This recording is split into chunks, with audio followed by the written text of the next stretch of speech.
فرمان آخری نبی صلی اللہ علیہ وآلہ وسلم ہے، اپنی مجلسوں کو مجھ پر درود پاک پڑھ کر آراستہ کرو، تمہارا مجھ پر درود پڑھنا روز قیامت تمہارے لیے نور ہوگا۔ وہ سلامت رہا قیامت میں پڑھ لیے جس نے دل سے چار سلام، صلو علی الحبیب صلی اللہ تعالی علی محمد۔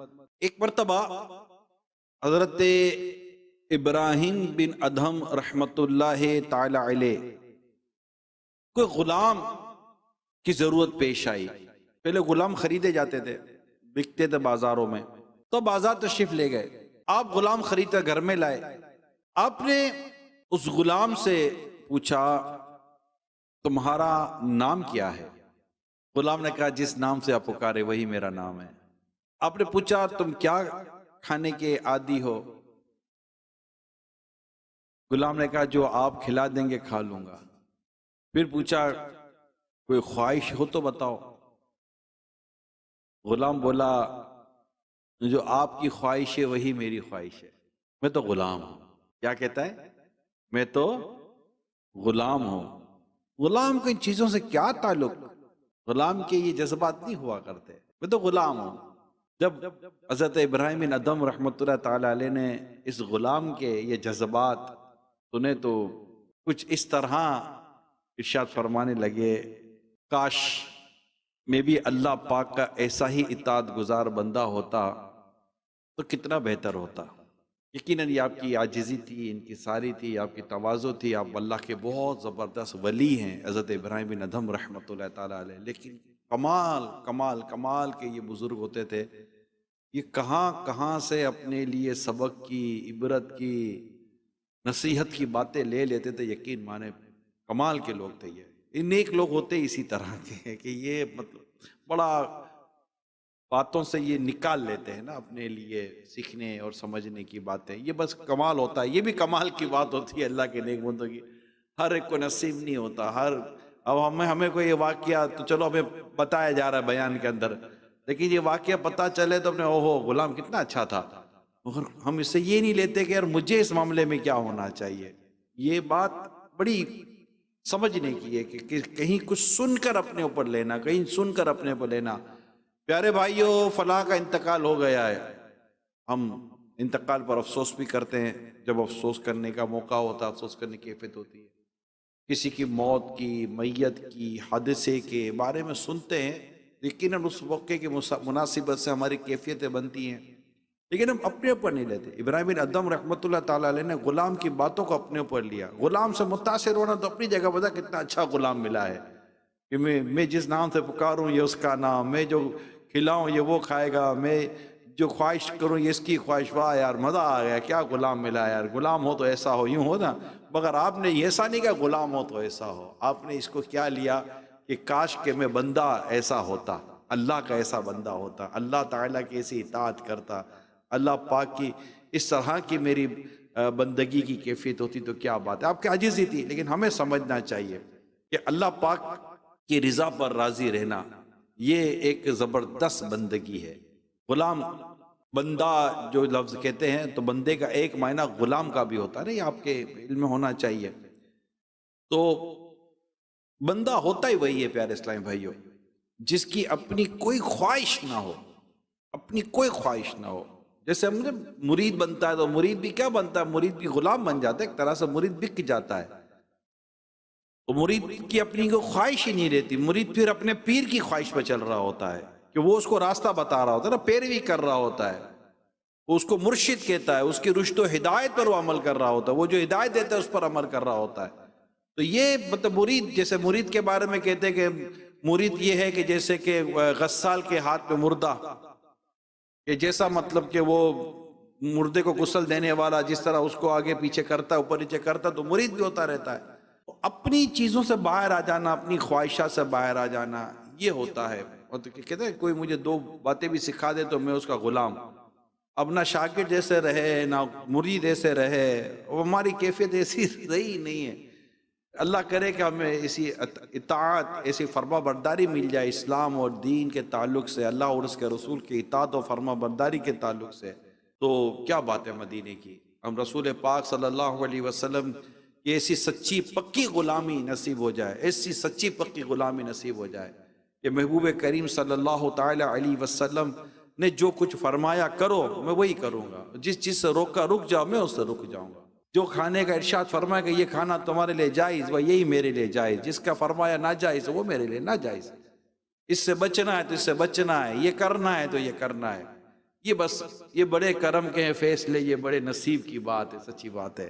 خیر اللہ تعالیٰ کی رضا پر راضی رہے کہ جو رب نے میرے لیے کیا میرے لیے اللہ پاک نے درست ہی کیا، اور میں اپنے رب کے فیصلے پر اپنے رب کی عطا پر راضی ہوں، مطمئن ہوں. کہیں شکوہ کہیں شکایت کہیں اعتراض میری زبان پر آ نہیں سکتا. اللہ توفیق دے تو میرے دل و دماغ میں بھی نہ آئے، اور میں اپنے رب کی تمام عطاؤں پر میرے رب نے مجھے جیسے رکھا میں اپنے رب کی رضا پر راضی رہوں، ایسی مجھے اطاعت ایسی مجھے فرما برداری نصیب ہو جائے. حضرت امام شعرانی رحمۃ اللہ تعالی علیہ فرماتے ہیں بندے کے لیے شان بندگی یہ ہے کہ بندہ ہر حال میں اللہ پاک سے راضی ہی رہے. شان بندگی یہ کسی معاملے میں بھی دل میلا نہ کرے، جو کچھ عطا کیا گیا اس سے زیادہ کی خواہش نہ کرے، اس لیے کہ اللہ پاک ہم سے زیادہ ہماری بھلائی کو جاننے والا مہربان رب ہے. وہ ہمارا وہ ہم سے زیادہ ہماری بھلائی کو جانتا ہے. اللہ پاک فرماتا ہے، اور یہ ارشاد اللہ پاک کا جو میں اس کو بیان کرنے جا رہا ہوں پارہ 2 سورہ بقرہ کی آیت نمبر 216 میں اللہ پاک ارشاد فرماتا ہے وَعَسَىٰ أَن تَكْرَهُوا شَيْئًا وَهُوَ خَيْرٌ لَكُمْ وَعَسَىٰ أَن تُحِبُّوا شَيْئًا وَهُوَ شَرٌّ لَكُمْ وَاللَّهُ يَعْلَمُ وَأَنْتُمْ لَا تَعْلَمُونَ. واہ. ترجمہ کنز الایمان. اور قریب ہے کہ کوئی بات تمہیں بری لگے، کوئی بات تمہیں بری لگے اور وہ تمہارے حق میں بہتر ہو، اور قریب ہے کہ کوئی بات تمہیں پسند آئے اور تمہارے حق میں بری ہو، اور اللہ جانتا ہے اور تم نہیں جانتے. واہ. واللہ یعلم وانتم لا تعلمون. واللہ کتنا خوبصورت ارشاد ہے، اور اللہ جانتا ہے اور تم نہیں جانتے. یعنی اس سے امام شعرانی علیہ رحمہ فرماتے ہیں اس سے معلوم ہوا کہ اللہ پاک نے جو کچھ عطا فرمایا ہے جس حال میں رکھا ہے، اگر بندہ اس کے علاوہ کچھ اور طلب کرے تو وہ گویا اس بات کا دعویٰ کر رہا ہے کہ وہ اللہ پاک سے بڑھ کر علم رکھنے والا ہے، اور بندے کے جاہل ہونے کے لیے اتنا ہی کافی ہے. یہ بڑی ایمان افروز بات ہے میرے پیارے اسلام بھائیوں کہ اللہ جانتا ہے اور تم نہیں جانتے، اور اللہ ہمارے حق میں بہتر ہی فرماتا ہے. وَعَسَىٰ أَن تَكْرَهُوا شَيْئًا وَهُوَ خَيْرٌ لَكُمْ. اور قریب ہے کہ کوئی بات تمہیں بری لگے اور وہ ہو تمہارے حق میں بہتر. وَعَسَىٰ أَن تُحِبُّوا شَيْئًا وَهُوَ شَرٌّ لَكُمْ. اور قریب ہے کوئی بات تمہیں پسند آئے، کوئی بات تمہیں پسند آئے اور وہ تمہارے حق میں بری ہو. واللہ یعلم وانتم لا تعلمون. اور اللہ جانتا ہے اور تم نہیں جانتے. ایک کاش کہ یہ بات ہماری سمجھ میں آ جائے اور ہم اس بات کو سمجھنے والے بن جائیں کہ یہ کتنی ایمان افروز بات ہے. میں صرف سمجھنے کے لیے عرض کر رہا ہوں.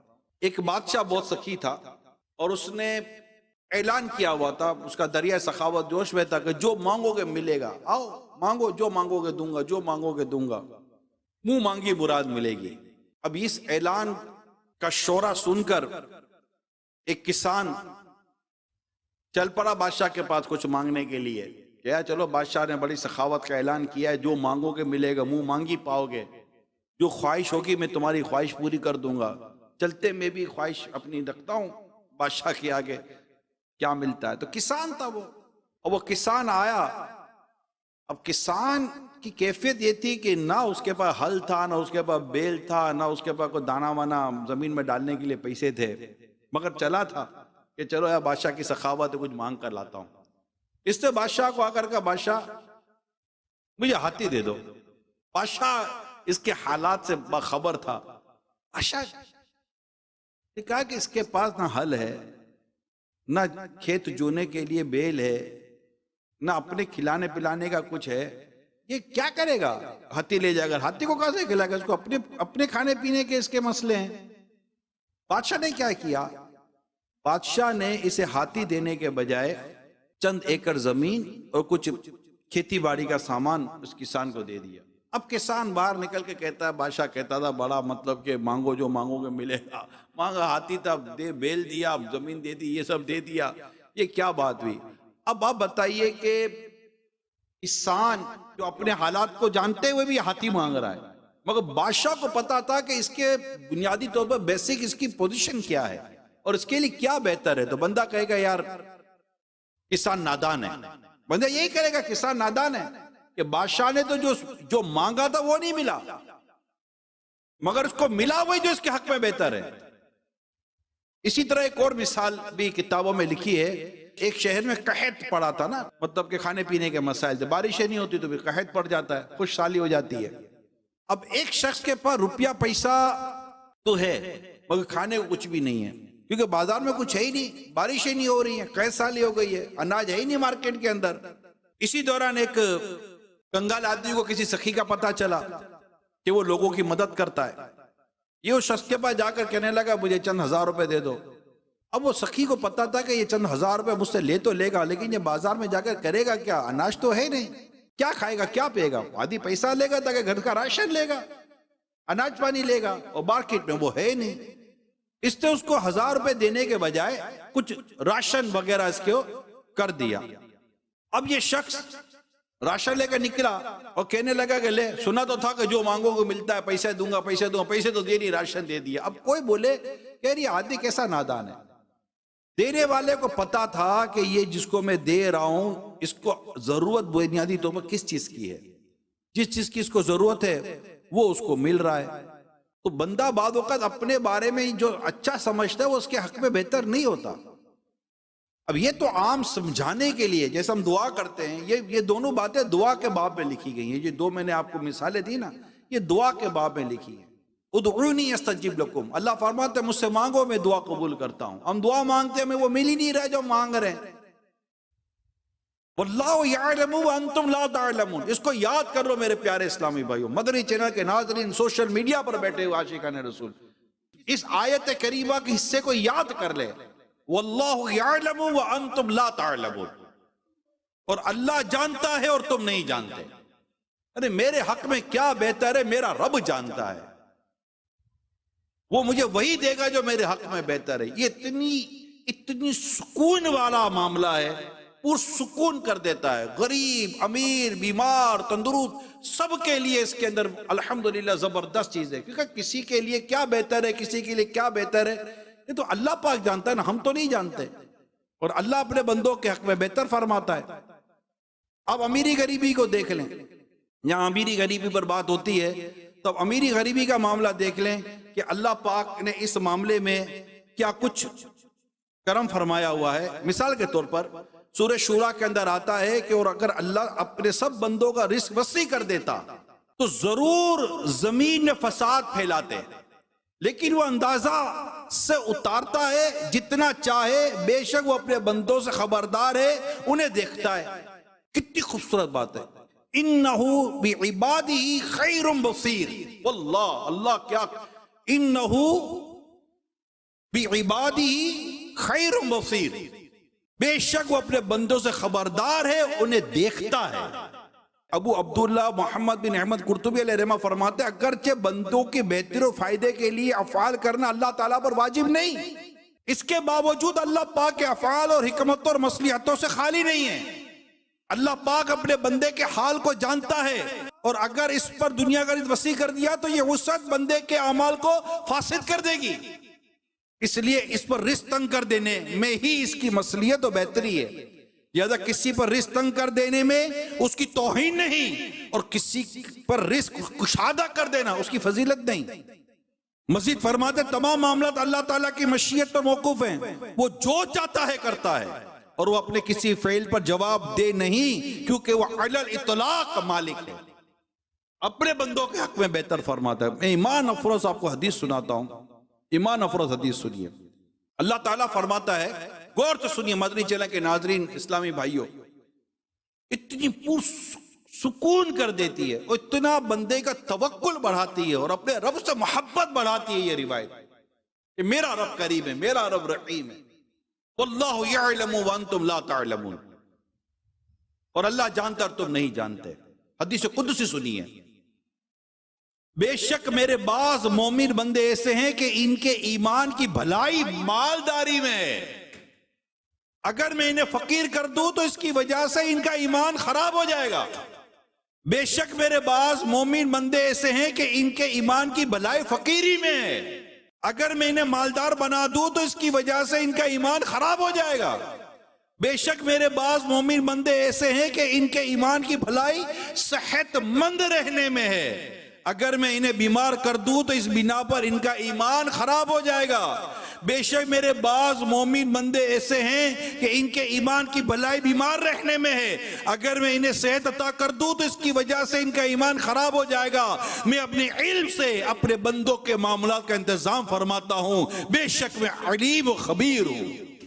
سبحان اللہ و بحمدہ، سبحان اللہ العظیم، سبحان اللہ و بحمدہ، سبحان اللہ العظیم، سبحان اللہ و بحمدہ، سبحان اللہ العظیم۔ اپنے رب کی رضا پر بندہ راضی رہے۔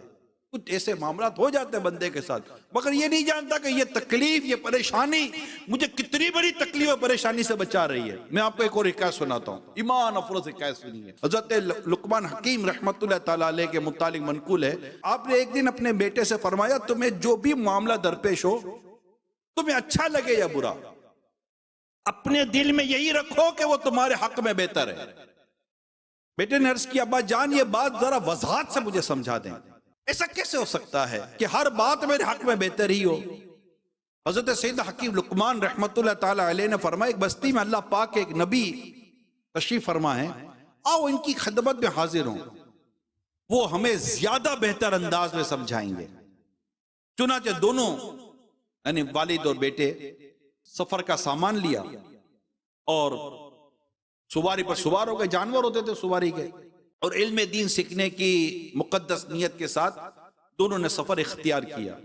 گرمی شدید، سفر لمبا، راستے میں کھانا پینا سب ختم ہو گیا۔ اب دونوں باپ بیٹوں پر تھکاوٹ بھی جیسی تیسی، جانور بھی تھک گئے۔ اب یہ دونوں جانوروں سے اترے اور پیدل چلنے لگے۔ چلتے چلتے کافی دور جا کر سیدنا حکیم لقمان علیہ رحمہ کو دور کہیں سے کوئی دھواں اٹھتا نظر آیا۔ کچھ ڈھارس بندی کی آبادی قریب ہی ہے، مگر ساتھ ہی ایک مشکل کھڑی ہو گئی۔ وہ مشکل کیا تھی؟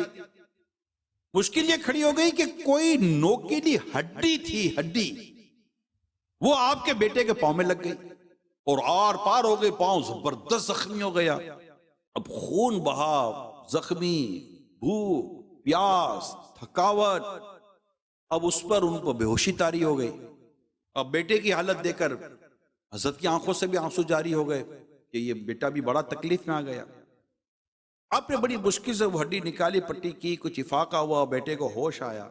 بیٹے نے عرض کیا ابا جان ہم مسافر ہیں، ہم مسافر ہیں، شدید گرمی، پانی ختم ہو چکا، اس حالت میں مجھے چوٹ بھی لگ گئی، نہ ہم آگے چلنے کی جیسے نہ پیچھے جانے جیسے، اب کوئی پرسان حال بھی نہیں ہے ابا جان، اب یہ سب کچھ میرے لیے بہتر کیسے ہو سکتا ہے یہ بتائیے، ابھی یہ سب کچھ میرے لیے کیسے بہتر ہو سکتا ہے کہ جو کچھ ہو رہا ہے۔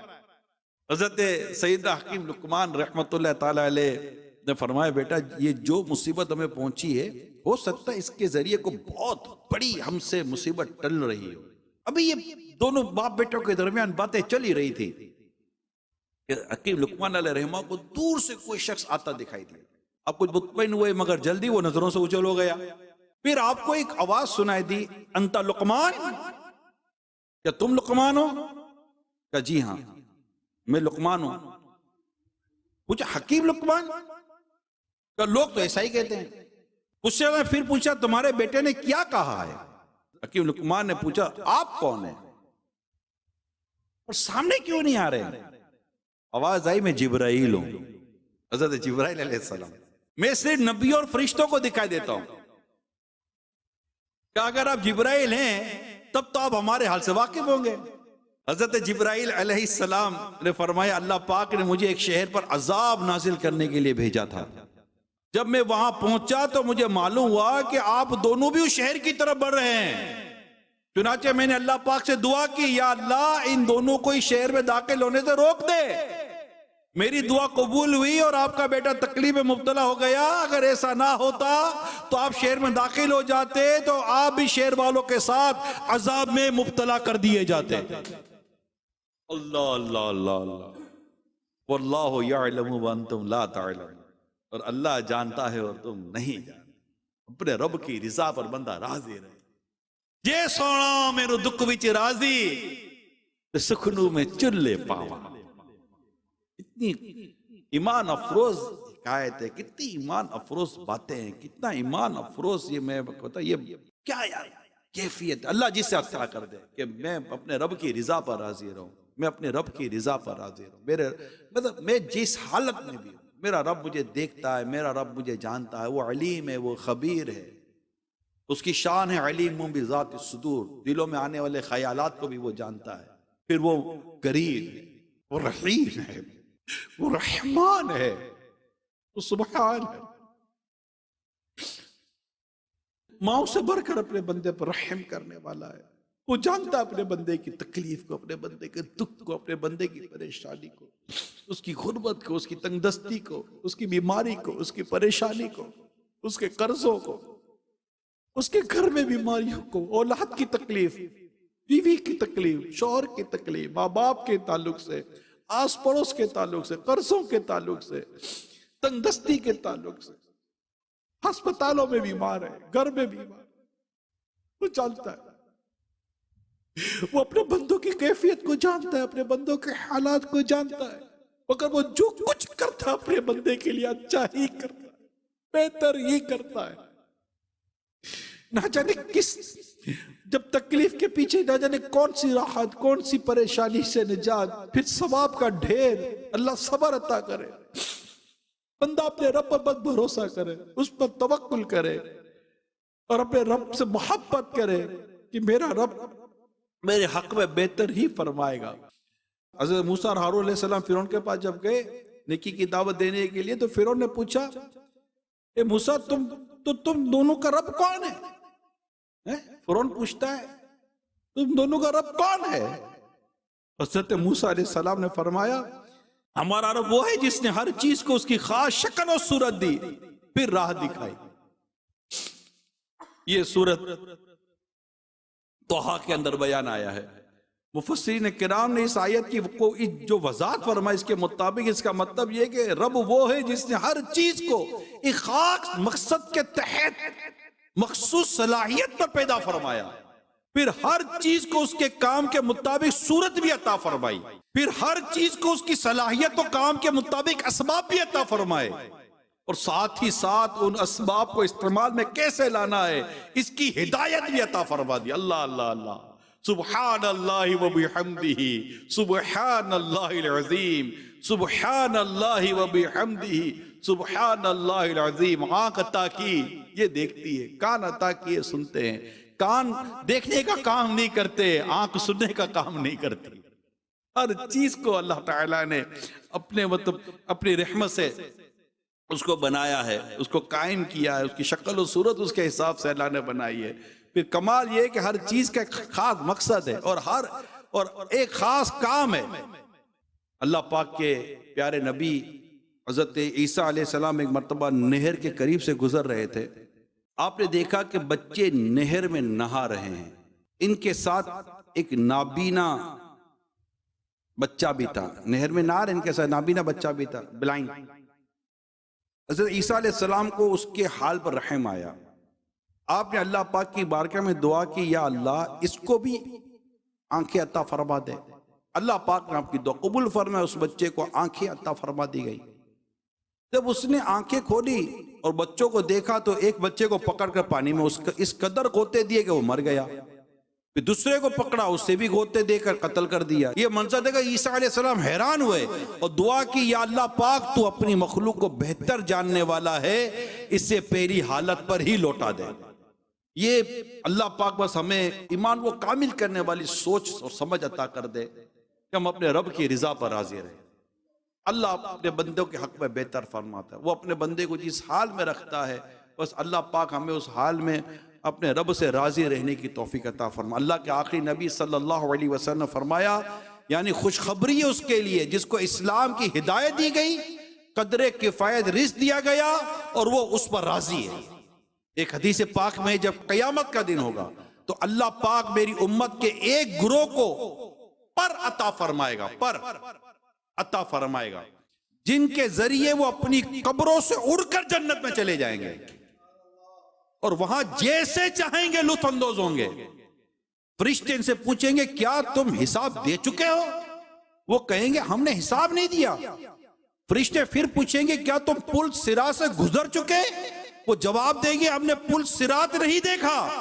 پھر فرشتے پوچھیں گے کیا تم نے جہنم کو دیکھا؟ وہ کہیں گے ہم نے کسی چیز کو نہیں دیکھا۔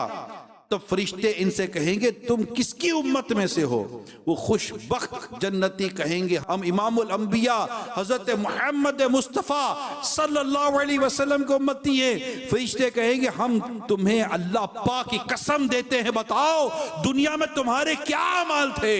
وہ جواب دیں گے ہماری دو عادتیں تھی جن کی وجہ سے ہم پر اللہ پاک نے لطف و کرم فرمایا اور اس مرتبے تک پہنچایا۔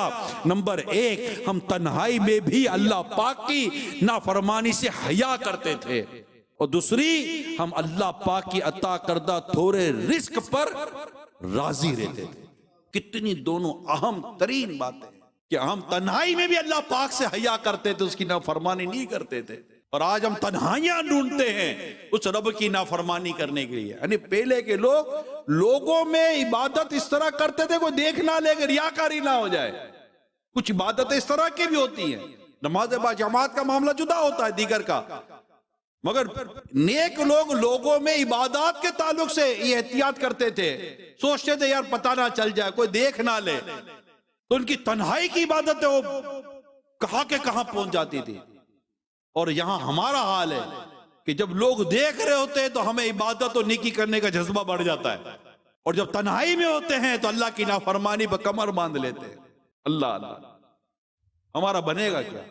وہ بظاہر بڑا نیک صورت، کر بھی دے مجھ کو اب نیک سیرت، ظاہر اچھا ہے باطن برا ہے، یا خدا تجھ سے میری دعا ہے، یا خدا تجھ سے میری دعا ہے، یا خدا تجھ سے میری۔ چپ کے لوگوں سے گناہوں کا رہا ہے سلسلہ، تیرے آگے یا خدا جرم کا اظہار ہے، بندہ بدکار ہوں بے حد ذلیل و خوار ہوں، میں بندہ بدکار ہوں بے حد ذلیل و خوار ہوں، مغفرت فرما الہی تو خدا غفار ہے۔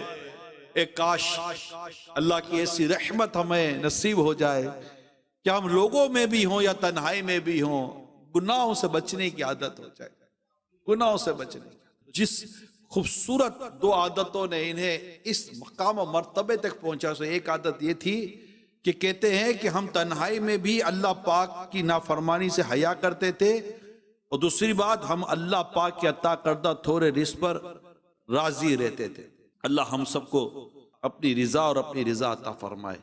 کتنی بڑی سعادت ہے حساب کتاب کا نہ ہونا، یوں بلا حساب جنت میں داخل ہو جانا۔ اللہ اللہ بڑا نصیب والا ہوگا وہ شخص جسے اللہ تعالیٰ بغیر حساب کے جنت میں داخلہ دے دے۔ اے پیارے اسلامی بھائیو، ہم سب کو یہی کوشش کرنی چاہیے۔ روایتیں ملتی ہیں کہ کن کن اعمال کو کرنے سے بلا حساب جنت میں داخلہ ملتا ہے، ان کو ہم خاص طور پر پڑھیں، اللہ توفیق دے۔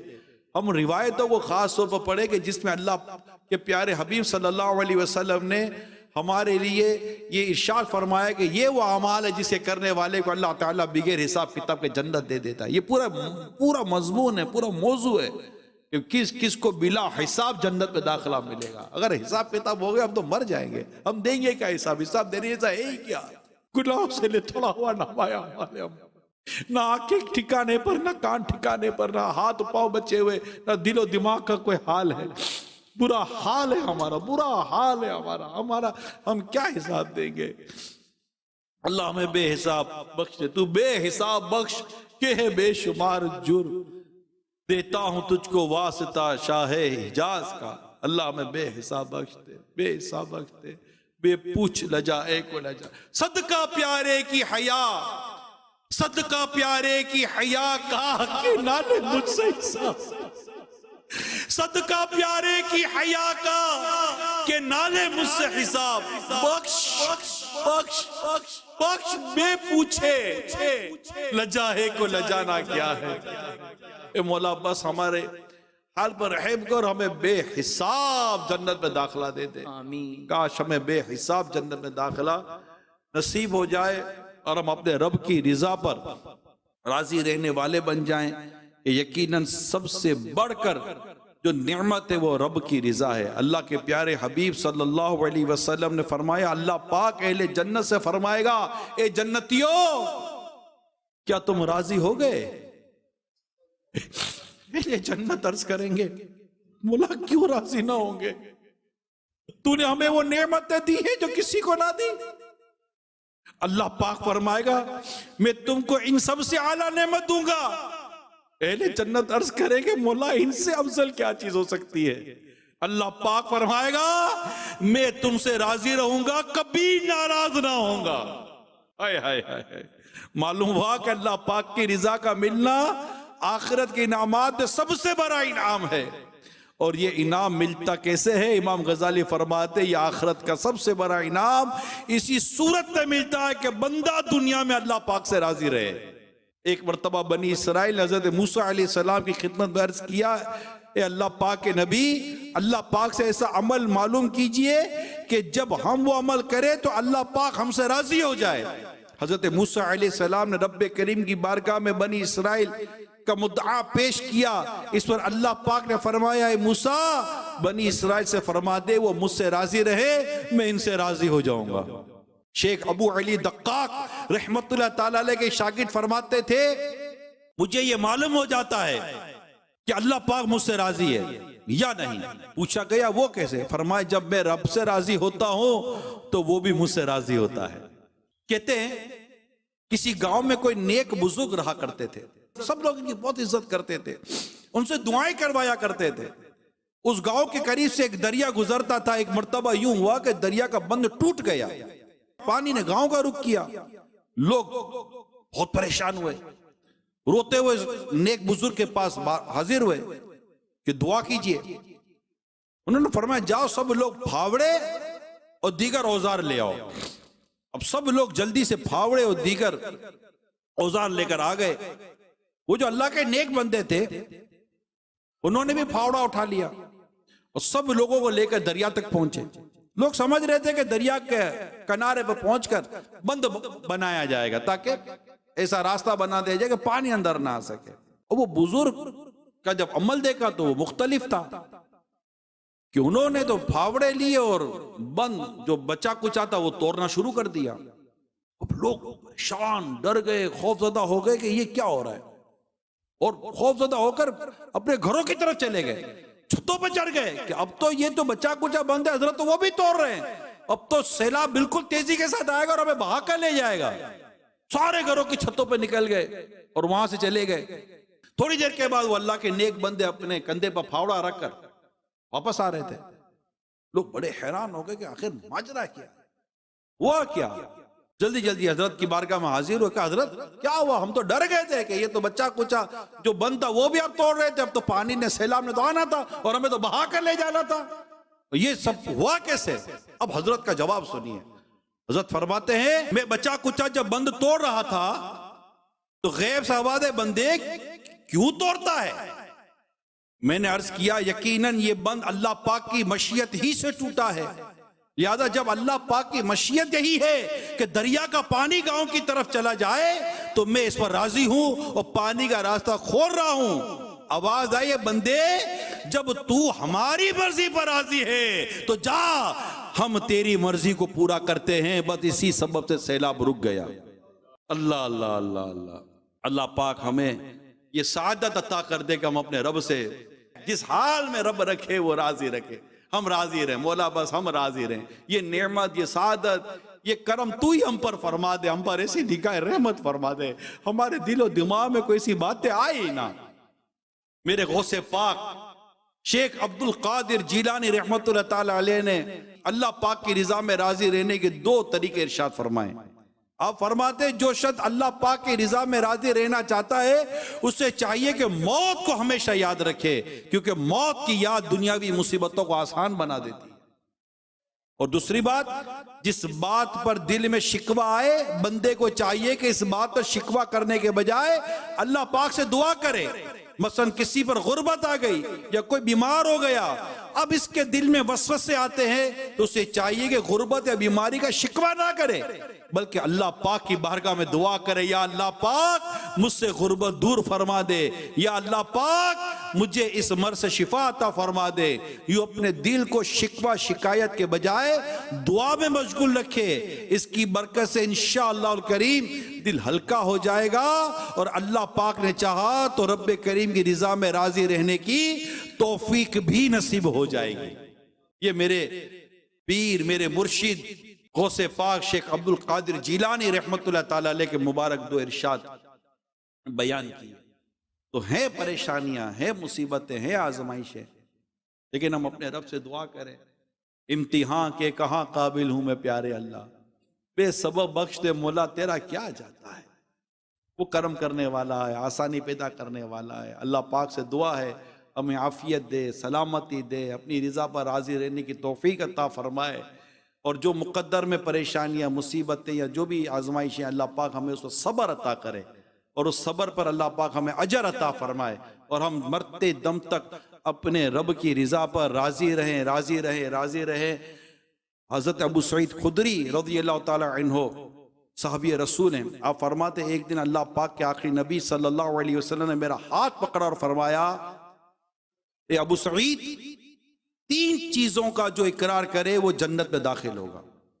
حضرت ابو سعید رضی اللہ تعالیٰ عنہ فرماتے ہیں میں نے عرض کی یا رسول اللہ صلی اللہ علیہ وسلم وہ 3 چیزیں کون سی ہیں؟ فرمایا نمبر 1 جو اللہ پاک کے رب ہونے، نمبر 2 اسلام کے دین ہونے، اور نمبر 3 محمد صلی اللہ علیہ وسلم کے رسول ہونے پر راضی ہو جائے، جنت میں داخل ہوگا. ایک روایت کے الفاظ یہ ہے، یعنی جو بندہ اللہ پاک کے رب ہونے، اسلام کے دین ہونے اور محمد صلی اللہ علیہ وسلم کے رسول ہونے پر راضی ہو جائے اس کے لیے جنت واجب ہو جاتی ہے. اللہ آپ کا میرا ایمان سلامت رکھے، اور ہم ان نعمتوں کو بس پاتے رہے، ان نعمتوں میں اضافہ ہوتا رہے. اللہ زوال نعمت سے بھی ہمیں بچائے.